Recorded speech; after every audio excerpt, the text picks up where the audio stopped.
வணக்கம். சமீபத்துல திராவிட மாணவ பேரவை சார்புல பெரியார் ஒருவர் தான் பெரியார்னு ஒரு பொதுக்கூட்டம் நடந்திருக்கு. அந்த கூட்டத்துல ஐயா சுபவி அவர்கள் சீமான கண்டிச்சு பேசியிருக்கிறார். அந்த பேச்சுல ஒரு இடத்துல சில செய்திகளை சொல்லியிருக்கிறார். முதல்ல அவர் என்ன பேசியிருக்கிறாருன்னு பாருங்க. அப்புறம் நான் சொல்ல வர்றது உங்களுக்கு எளிமையா புரியும்னு நான் நினைக்கிறேன். வீடியோவை பார்த்துட்டு வாங்க. 1885 திராவிட பாண்டியன் என்று ஒரு இதழ் இந்த மண்ணிலே வந்தது. ஜான் ரத்தினம் என்பவர் தொடங்கினார். அதில் ஆசிரியராக இருந்தவர் அயோத்திதாச பண்டிதர். 1892 திராவிடத்தை பெயராக வைத்து தன் அமைப்பை தொடங்கியவர் அயோத்திதாச பண்டிதர். 1894 திராவிடம் என்கிற சொல்லை வைத்து ஒரு கட்சியை தொடங்கியவர் நம்முடைய தாத்தா ரெட்டைமலை சீனிவாசன். ரெட்டைமலை சீனிவாசன் தன்னுடைய புத்தகத்திலே எழுதுகிறார், அவருடைய ஜீவ சரிதம் என்கிற சுருக்கம் என்கிற புத்தகத்திலே எழுதுகிறார், தன் வாழ்க்கை வரலாற்றில் நான் முன்பெல்லாம் வைத்திருந்த பெயர் இருந்த போதும் எனக்கு மதிப்பு இல்லை. எல்ஜின் பிரபுவை ஆளுநர் மாளிகையிலே நான் சந்திக்க போன நேரத்திலே இந்த திராவிட பேரவை என்று சொன்னவுடனே என்னை உள்ளே அனுமதித்தார்கள். திராவிடம் எனக்கு மதிப்பை கொண்டு வந்து சேர்த்தது என்று எழுதியவர் ரெட்டைமலை தாத்தா சீனிவாசன் அவர்கள். நான் கேட்கிறேன், அயோத்திதாசரையும் ரெட்டைமலையாரையும் திராவிட பன்றிகள் என்று சொல்லுவது எந்த பன்றிக்கும் உரிமை இல்லை என்பதை உரத்து சொல்லுங்கள். திராவிட பன்றிகள் என்றால் திராவிடத்தை கொண்டு வந்தவர்கள் அவர்கள் தானே. நீ அவர்களைத்தானே சொல்லுகிறாய், நீ எங்களை சொல்லவில்லை. நீ அயோத்திதாசரை சொல்லுகிறாய், இரட்டைமலையாரை சொல்லுகிறாய், திருவிக்காவை சொல்லுகிறாய். சீமான் பெரியாரை திராவிட பன்றிகள் என்று கொச்சையாக பேசுகிறார். சீமான் பெரியாரை குறித்து பேசுவது நாம் தமிழர் கட்சியினர் கடுமையாக பெரியாரை விமர்சிக்கிறத முதல்ல நான் கண்டிக்கிறேன். அதோட என்னுடைய கருத்துக்களையும் பதிவு செய்திருக்கிறேன், இனிமேலும் பதிவு செய்வேன். இந்த நேரத்துல நான் திரும்ப சொல்றேன், தந்தை பெரியாரை அவதூறா பேசிக்கிட்டு வருகிற சீமானையும் அவருடைய கட்சியினரையும் நான் வன்மையாக கண்டிக்கிறேன். சீமானும் அவருடைய கட்சியினரும் பெரியாரை இப்படி பேசுவது உண்மையிலே அயோக்கியத்தனமான பேச்சுதான். சீமான் போன்றவர்கள் அரசியலில் இருந்து அப்புறப்படுத்த வேண்டியவர்கள் தான். அதுல எங்களுக்கு எந்த மாற்று கருத்தும் கிடையாது. ஆனா அந்த கூட்டத்துல ஐயா சுபவி அவர்கள் என்ன பேசியிருக்கிறாருன்னா, திராவிட பாண்டியன் என்கிற இதழை ஜான் ரத்னம் 1885 தொடங்கினார்.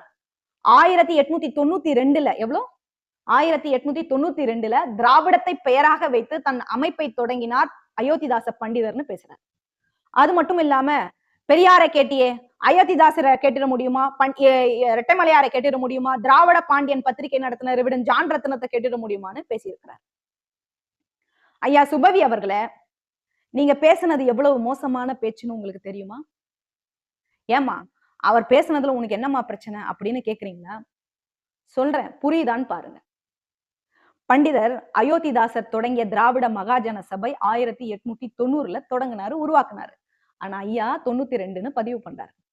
ஐயா சுபவி அவர்களோ வரலாறுகளை கரைத்து குடித்தவர், மேடையிலே பல புள்ளி விவரங்களை அடுக்கி பேசுபவர்.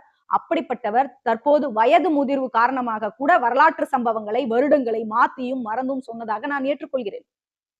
இது எல்லோருக்கும் இயல்பாக நடக்கக்கூடிய ஒன்றுதான். நாளைக்கு நானே கூட மறந்தும் பேசலாம், நான் பிறழலாம். ஆக அது இயல்புதான்.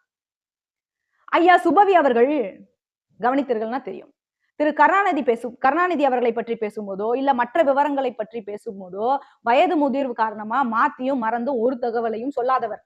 தலித்திய வரலாறு தானே, இவங்க எங்க படிச்சிருக்க போறாங்கன்னு அடிச்சு விடுறாரோன்னு நான் நினைக்கிறேன். சரிமா, பண்டிதரையும் தாத்தாவையும் ஜான் ரத்னத்தையும் உதாரணப்படுத்தி பேசியிருக்கிறாரு, இது போதாதா உங்களுக்கு அப்படின்னு இந்த நேரம் நீங்க யோசிச்சிருப்பீங்க. இதுக்கும் நான் என்ன கேக்குறேன்னா, இவங்க திராவிட இயக்க நூற்றாண்டு விழா நடத்தினாங்கல்ல, எப்போ எந்த ஆண்டின் கணக்கின்படி இவங்க நடத்தினாங்க நான் சொல்லவா? 1916 நீதி கட்சி தொடங்கின அந்த கணக்குல அத பேசா வச்சு 2016 திராவிட இயக்க நூற்றாண்டு விழா நடத்தினாங்க. திமுக திராவிட இயக்க நூற்றாண்டு விழான்னு அப்படின்னு டிக்ளேர் பண்ணாங்க, அறிவிச்சாங்க. ஐயா சுபவி போன்ற ஆட்கள் என்ன பண்ணுவாங்க தெரியுமா? நீதி கட்சியை பத்தி பெருமையா சிலாகித்து பேசுவாங்க. நீதி கட்சிக்கும் திராவிட இயக்கத்துக்கும் என்ன சம்பந்தம்னு எனக்கு தெரியல. ஜஸ்டிஸ்ங்கிற ஒரு பத்திரிகை நடத்தினாங்க, அதனால நீதி கட்சின்னு சொன்னாங்க. ஆக அது பார்ட்னர் இல்லாத இயக்கம் தானே, அவ்வளவுதானே. இன்னைக்கு இவ்வளவு பேசுற நீங்க ஐயா சுபவி அவர்கள் உண்மையாவே திராவிட இயக்க நூற்றாண்டு விழா எப்போ நடத்தி இருக்கணும்? இப்போ இந்த பொதுக்கூட்டத்துல நீங்க திராவிட பாண்டியன், திராவிட மகாஜன சபை, பண்டிதர் அயோத்திதாசர், தாத்தா ரெட்டைமலை சீனிவாசன், ரெவிடன் ஜான் ரத்னம்னு பேசுறீங்கல்ல, அதே பண்டிதரும் அதே ரெட்டைமலையாரும் அதே ஜான் ரத்னமும் திராவிடத்தை என்னைக்கு பேசுனாங்க? எங்க தலைவர்கள் தொடங்கிய கணக்கின்படி பார்த்தா திராவிடம் என்ற சொல்லுக்கும் திராவிடம் என்கிற சித்தாந்தத்துக்கும் ஏறத்தாழ 140 வருஷம் ஆகுது. 1890ன்னு கணக்குப்படி பார்த்தா கூட நீங்க எப்ப நூற்றாண்டு விழா நடத்தி இருக்கணும் தெரியுமா? 1990ல நடத்தி இருக்கணும். சரிம்மா, அப்ப எல்லாம் நடத்த எங்களுக்கு மனசு இல்ல, அதனால நாங்க நடத்தலன்னு சொல்றீங்க. ரைட், அதையும் ஏத்துக்கிறேன். நீங்க ஒரு கணக்குப்படி நூற்றாண்டு விழா நடத்துனீங்கல்ல, நடத்துனீங்க தானே? அதுலயாச்சும் இந்த தலைவர்களை எல்லாம் பெருமைப்படுத்துனீங்களா? திராவிட சித்தாந்தத்தையே பேசினவங்க இந்த தலைவர்கள்னு நிறைய கூட்டம் இருக்கிற மீட்டிங்ல என்னைக்காவது இவங்கள பத்தி பேசியிருக்கீங்களா?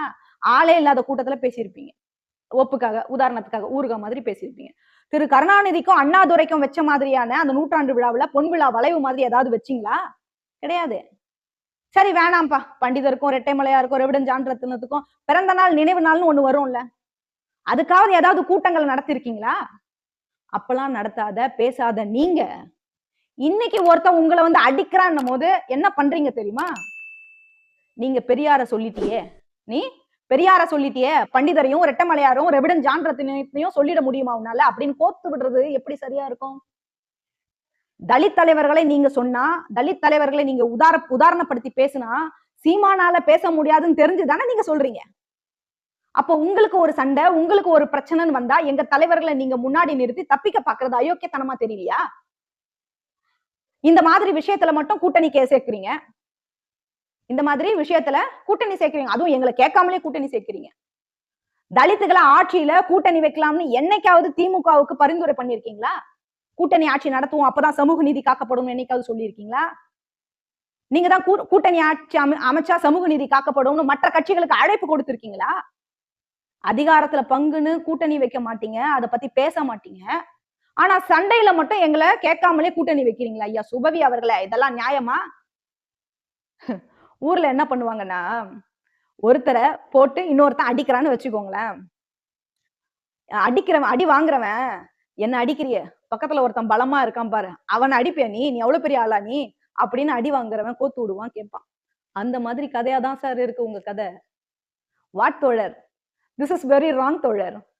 உங்களுக்கும் சீமானுக்கும் இருக்கிற சண்டைய நீங்க போடுங்க, எங்க சண்டைய சீமான் கிட்ட நாங்க போட்டுக்கிறோம்.